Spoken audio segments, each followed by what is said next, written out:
Hi students, good morning.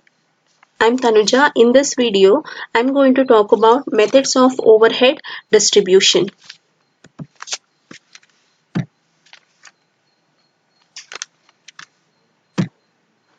Distribution of overhead is the division of total overheads in an equitable manner to each unit of the cost object. The cost object may be a process, a cost object may be a unit of production, or a cost object may be a production order. So the distribution of overhead is a four-stage process. The first stage is allocation, second stage is apportionment, third stage is reapportionment, and the fourth stage is absorption. So now let us discuss each of this stages in detail. So the first one we have allocation.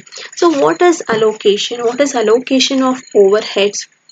So in every organization there will be lot of expenses, indirect expenses. So overheads are common expenses incurred for a number of departments. So certain items of overheads can be directly identified with a particular department or a particular cost center, but there will be some items you cannot identify with the regular course of your business, but certain items can be directly identified with a particular department or cost center. So the process of charging such items of overheads to a particular department or to a particular cost center is known as allocation. So in simple way we can say that charging all amount of cost to a particular department or to a particular cost center is known as allocation. You can take an example of repairs and maintenance. Repairs and maintenance for a machine should be charged or allocated to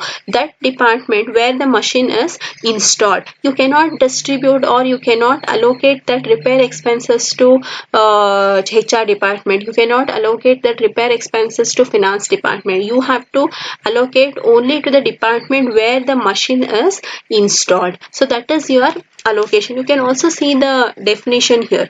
See, cost allocation may be defined as the charging of discrete identifiable items of cost to a cost center where a cost can be clearly identified with a cost center or cost unit, then it can be allocated to a particular cost center. Example, as I said, repair. So immediately after seeing the repairs, you can identify that repair is belongs to the production department, repair is belong to, and it is expenses of plants installed in the organization, so that you can distribute to that particular department.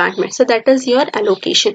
And the second stage we have apportionment. So there are certain overheads which are common to a number of departments or number of cost center. They cannot be directly identified or allocated to a particular department or to a particular cost center. So the distribution of such overheads to several departments proportionately on some equitable basis is known as apportionment of overheads. Example, you can take an example of salary. Salary paid to the general manager should be distributed to production department, administration department, and selling department. Why? Because as the general manager looks after all the departments, so this needs to be distributed among the various departments. And the other expenses like electricity, rent, lighting, etc. are also charged as salary to various other departments. Okay, so this is about your apportionment. And here is the list of basis of apportionment.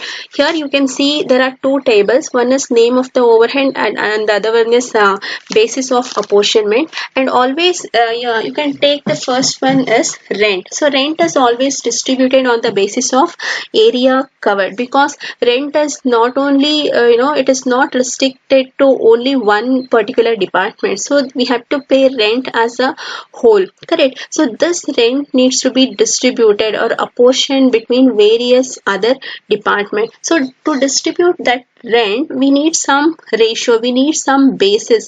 So that basis area covered. So rent is always distributed on the basis of area covered, and repair is distributed on the basis of value of plant. Lighting and electricity is distributed on the basis of number of light points. Depreciation is distributed on the basis of value of asset. Stores overhead can be distributed using direct material. General overhead is distributed on the basis of direct wages. Supervision is distributed on the basis of number of employees, and insurance scheme is distributed on the basis of number of employees, and insurance is distributed on the basis of value of plant. And the last one is power. Power is distributed on the basis of horsepower of machine or machine hours. So this is the apportionment of various expenses, and this table is very important. We should know these basis of apportionment while solving the problem. Okay, and the next one we have reapportionment. So what is reapportionment? See, it is a method where we have to reapportion certain items to production department. And as we all know, there will be two departments in every organization, that is production department and service department. And as there is no production happening in the service department, we need to distribute their overhead expenses among the production department. So it is not possible to quantify the output of service department. So we need to distribute the service department overhead expenses among the production department. And this to distribute your service department expenses to production department, we have two methods. One is the repeated distribution method, and simultaneous equation method. And the last method we have absorption. So what is absorption? See, this absorption is a method, or it is a final step of overhead accounting. Okay, and this absorption can be defined as allotment of apportioned overheads to do the constituent. It means it is just a process of charging overheads to the cost center or to the products produced in that center to the service rendered by that particular department. So that is called as your absorption. So this is about the basic theoretical background of overhead cost control. So in the next video, I'm going to explain each of the stages with the help of numerical problems. Thank you.